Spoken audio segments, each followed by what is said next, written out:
Hello everybody, it's Lazel here with another Magic the Gathering EDH deck tech. Today I am featuring Agatha of the Vile Cauldron. She is a 2-mana 1/1 human warlock which says activated abilities of creatures you control cost X less to activate, where X is Agatha of the Vile Cauldron's power. This effect can't reduce the mana in that cost to less than 1 mana. She also has an activated ability which says for 4 generic and 1 red and 1 green, other creatures you control get +1/+1 and gain trample and haste until end of turn.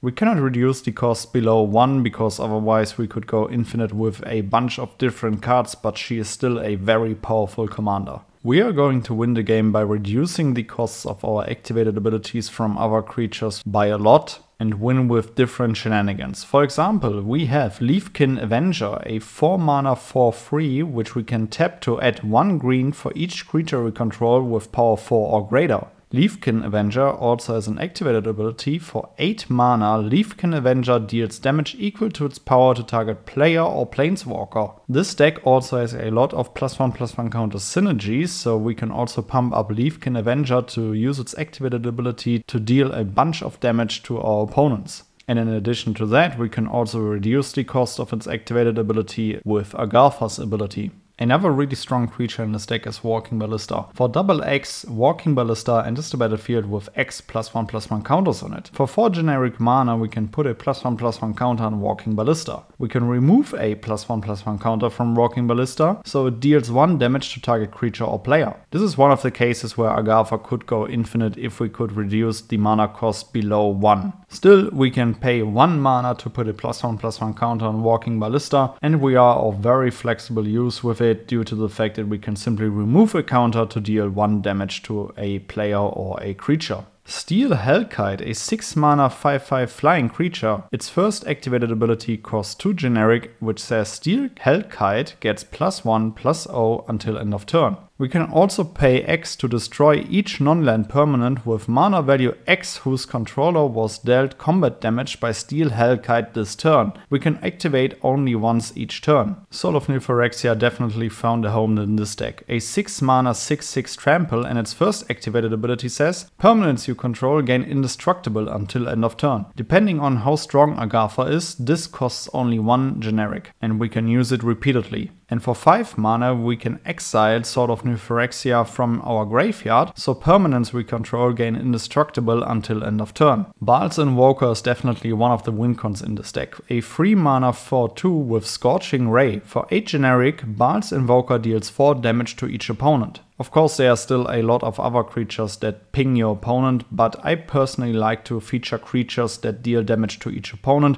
Of course, this doesn't really fit with Leafkin Avenger, but it's also of our flexible use due to its tap ability to generate green mana. But just imagine Agatha being big enough to discount Baal's Invoker's ability to 1 generic. With that, you can finish the game pretty quickly. Captivating Crew, a 4-mana 4/3, and for 4 mana we can gain control of target creature and opponent controls until end of turn. We untap that creature and it gains haste until end of turn. Activate this ability only anytime you could cast a sorcery. Our discount doesn't even need to be that high to use this ability several times in a turn for just 1 red mana. So we just steal all of our opponent's creatures and swing for the win. Especially in our colors, a +1/+1 counter synergy makes a lot of sense, not only because we pump up our creatures, but especially Agatha to reduce the costs of our activated abilities. One card that definitely helps is Agatha's Soul Cauldron, a 2-mana legendary artifact which says you may spend mana as though it were mana of any color to activate abilities of creatures you control. Creatures you control with +1/+1 counters on them have all activated abilities of all creature cards exiled with Agatha's Soul Cauldron. We can tap the Cauldron to exile target card from a graveyard. When a creature card is exiled this way, put a +1/+1 counter on target creature you control. These two cards have a great synergy with each other, and you should definitely keep an Agatha's Soul Cauldron in your opening hand if you can.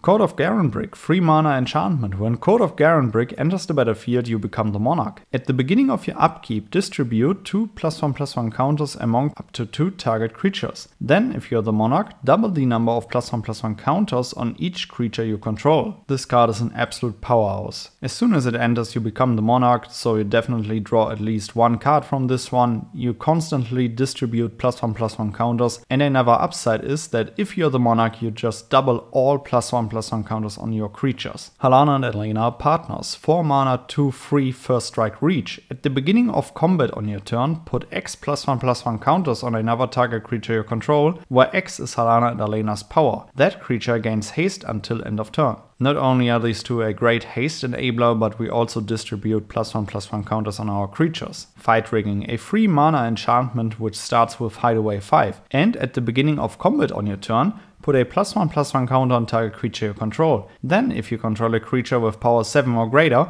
you may play the exiled card without paying its mana cost. Rhythm of the Wilds, 3 mana enchantment. Creature spells you control can't be countered, and non-token creatures you control have Riot, so they either enter the battlefield with haste or with a +1/+1 counter. Forgotten Ancient is a very helpful creature in this deck, a 4 mana 0/3 which says whenever a player casts a spell, you may put a +1/+1 counter on Forgotten Ancient.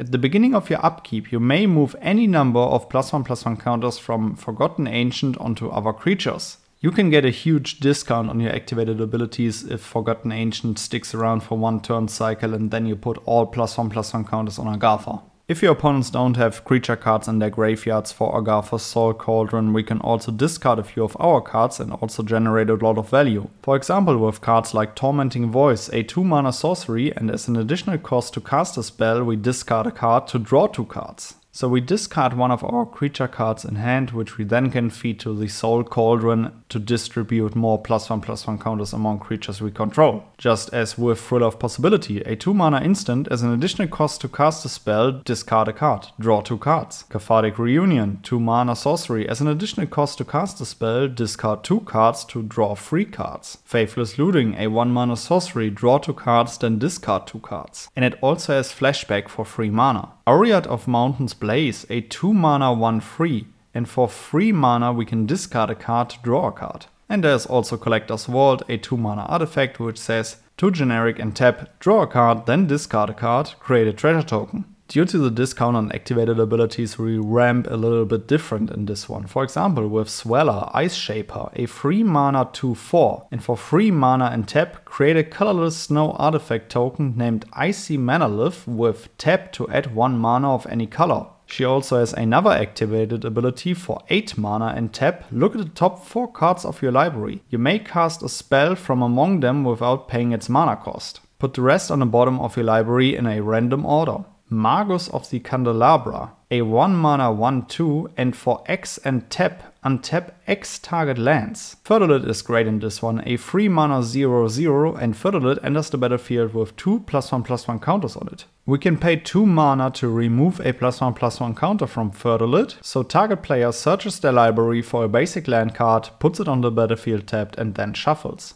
We also play some of the common ramp spells, for example like Cultivate, a 3 mana sorcery which says search a library for up to 2 basic land cards, reveal those cards, put 1 onto the battlefield tapped and the other 1 into your hand, then shuffle. Just as Kodama's Reach, 3 mana sorcery, search a library for up to 2 basic land cards, reveal those cards, put 1 onto the battlefield tapped and the other into your hand, then shuffle. Due to the fact that we will have some very big creatures traverse the Outlands is a great card in this deck. A 5 mana sorcery which says search a library for up to X basic land cards where X is the greatest power among creatures you control. Put those cards onto the battlefield tapped, then shuffle your library. With all of this +1/+1 counter synergy, we play fitting protection spells. For example, Guardian Augmentor, 3 mana 2/2 flash. Commander creatures you control get +2/+2, and commanders you control have hexproof. This is great protection, and in addition to that, also another discount for our activated abilities. Silk Guard, for 1 green and X, put a +1/+1 counter on each up to X target creatures you control. Auras, equipment, and modified creatures you control gain hexproof until end of turn. Inspiring Call, 3 mana instant. Draw a card for each creature you control with a +1/+1 counter on it. Those creatures gain indestructible until end of turn.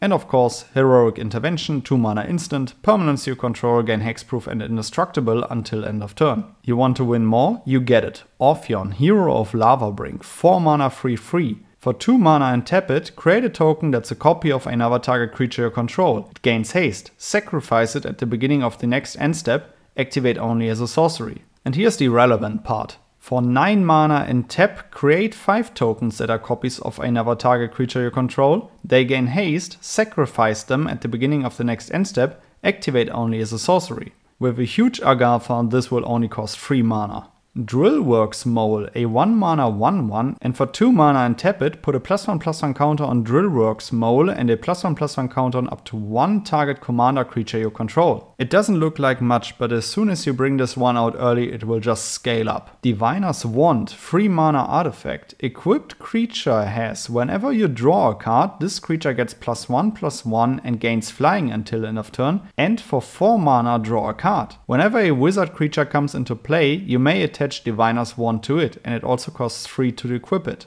You'll be very quickly at the point where you can simply pay 1 mana to draw a card as soon as this one is equipped to Agatha. Raised by Giants, 6 mana enchantment. Commander creatures you own have base power and toughness 10/10 and are giants in addition to their other types. As soon as this one out, you will simply have a discount by 10. Another great background is Master Chef, 3 mana legendary enchantment. Commander creatures you own have this creature enters the battlefield with an additional +1/+1 counter on it, and other creatures you control enter the battlefield with an additional +1/+1 counter on them. Another really powerful creature is Vorinclex, a 5 mana 6/6 trample reach, which says when Vorinclex enters the battlefield, search a library for up to 2 forest cards, reveal them, put them into your hand, then shuffle.